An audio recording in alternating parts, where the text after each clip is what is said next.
How does AVMA choose their president? How does AVMA choose their district directors?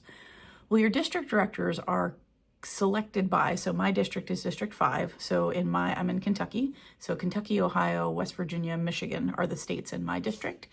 And we have a district director position that lasts for 6 years, as do all the other district positions.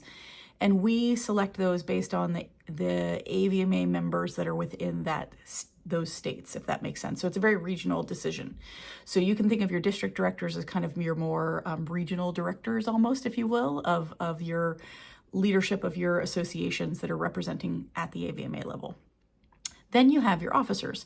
Your officers are chosen by the House of Delegates. Now, very confusing. AVMA has an entire House of Delegates, which includes 70 different organizations. So the 50 plus state and regional organizations. So all of the different state organizations are represented there. Then you also have the allied groups, and these include like species-specific groups like equine, bovine, swine, feline. There are also other organizations in there like the National Association of Federal Veterinarians. That's the words I wanted. And so these are representing folks who work in, federal jobs. So they often work for USDA, FDA, CDC, any of the governmental alphabet soup, if you will. There are other groups in there as well. So SAVMA, our student AVMA, is part of the allied group. And the reason I want to bring up these delegates is it's the delegates that actually vote for the AVMA Vice President and the AVMA President Elect. We don't normally elect a president because we elect a President Elect and then they go into president. And so essentially every year we're electing a new President Elect, and every other year we're electing a new Vice President.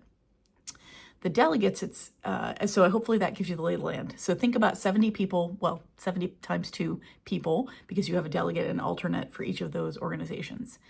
The primary delegate is the one that actually votes, but of course the delegate and the alternate talk to one another, right? And those votes are not as simple as like 1-to-1. Now in the SAVMA on the student side, they have a House of Delegates.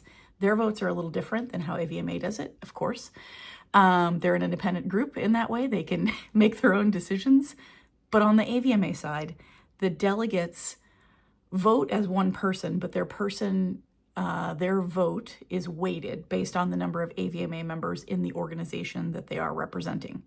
So for state organizations, for example, the Big Five, as we call them, California, Texas, New York, Florida, Illinois, those are our most populous states in the country. And so therefore, they tend to have the biggest populace of veterinarians.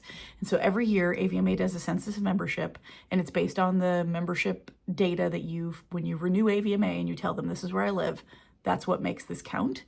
And so the votes are not quite as simple as a 1-to-1.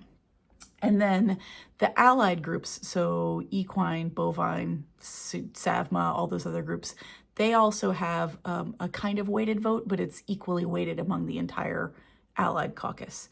And so all of those groups have a vote weight of 2, if you want the number, whereas California has a vote weight of up in the 50s, right?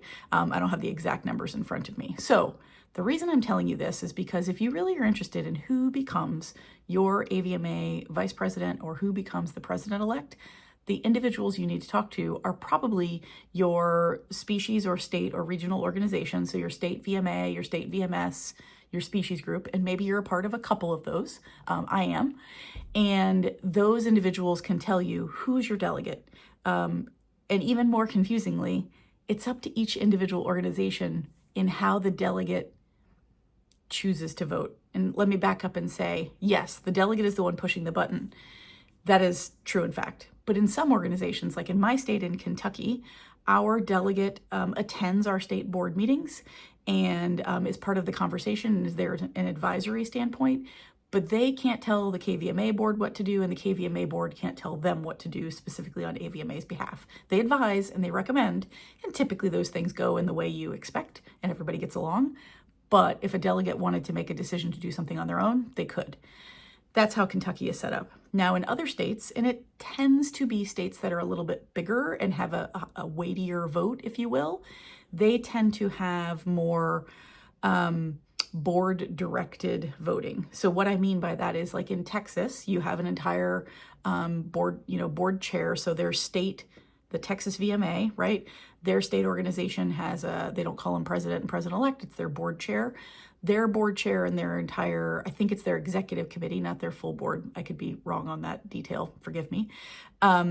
They discuss things with their delegate and they tell their delegate how they want to place their vote. And so then the delegate is literally just pushing the button, but knows how that vote is going to go. They're not making that decision in the moment.